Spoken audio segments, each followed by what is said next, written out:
Imagine checking your net worth dashboard on a quiet Tuesday morning, seeing a number that suggests security, maybe even comfort,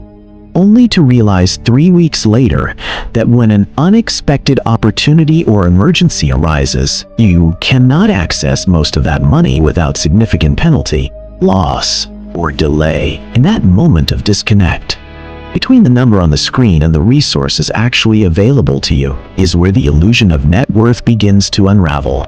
Because what we often treat as a single measure of financial health is actually a composite of very different types of value, each with its own rules, restrictions, and psychological weight. And understanding where your money lives, how quickly it can move, and what it costs to unlock it may matter more than the total sum itself. The core concept here is liquidity, not as a technical financial term reserved for traders and economists, but as a lived experience that shapes every decision you make about risk, opportunity, and peace of mind. Because liquidity describes how quickly and easily an asset can be converted into spendable currency without losing significant value. And while a retirement account, a home, or a private business stake may contribute substantially to your net worth, they exist on a spectrum of accessibility that ranges from instant to impractical. And this spectrum determines not just what you can do with your money, but how you feel about your financial position day to day,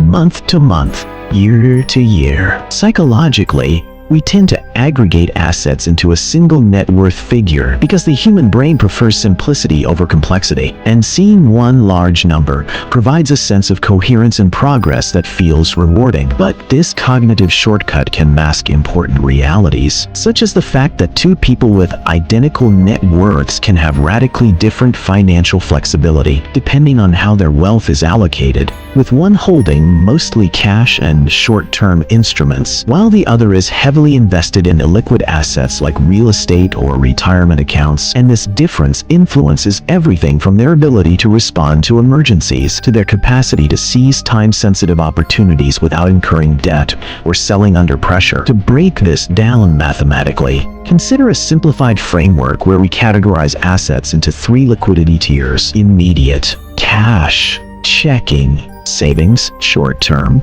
money market funds, short-term bonds, taxable brokerage accounts with liquid holdings, and long-term or restricted retirement accounts with early withdrawal penalties, real estate, private equity, business ownership. And then assign not just a dollar value but a liquidity coefficient to each tier, where immediate assets carry a coefficient of 1, short-term assets perhaps 0.7 to reflect minor transaction costs or market timing risk, and long-term assets 0.3 or lower to account for penalties, time delays, and potential value erosion during forced sales, so that a person with $500,000 in net worth composed entirely of immediate assets has an effective liquid value of $500,000, while another person with the same $500,000 but 80% tied in a $401K and home equity has an effective liquid value closer to $150,000, a difference that fundamentally alters their financial options and psychological security despite identical headline numbers. When we zoom out to the systemic level,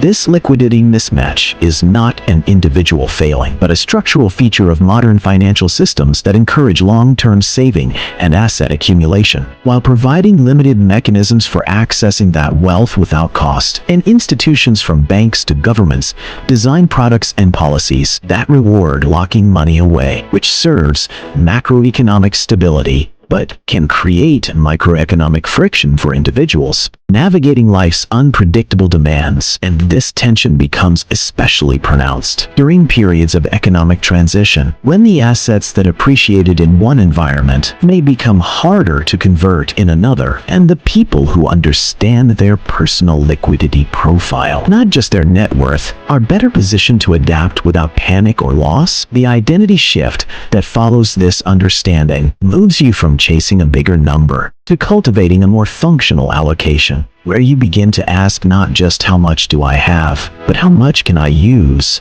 when and at what cost. And this reframing encourages intentional design of your financial structure so that your liquidity profile aligns with your life stage, risk tolerance, and values, rather than defaulting to conventional wisdom that prioritizes accumulation without regard for accessibility. And in doing so, you trade the illusion of wealth for the reality of optionality, which is a quieter but more durable form of security. In closing, recognize that net worth is a useful snapshot, but an incomplete story, and that true financial resilience comes from knowing not just what you own, but how that ownership translates into agency when you need it most. So that whether you are planning for an opportunity, preparing for uncertainty, or simply seeking peace of mind, you can move through your financial life with clarity rather than confusion, grounded in the understanding that money's value is not only in its amount, but in its availability, and that sometimes the most powerful financial decision is not to earn more or invest smarter, but to ensure that what you have built can actually serve you when life asks it to.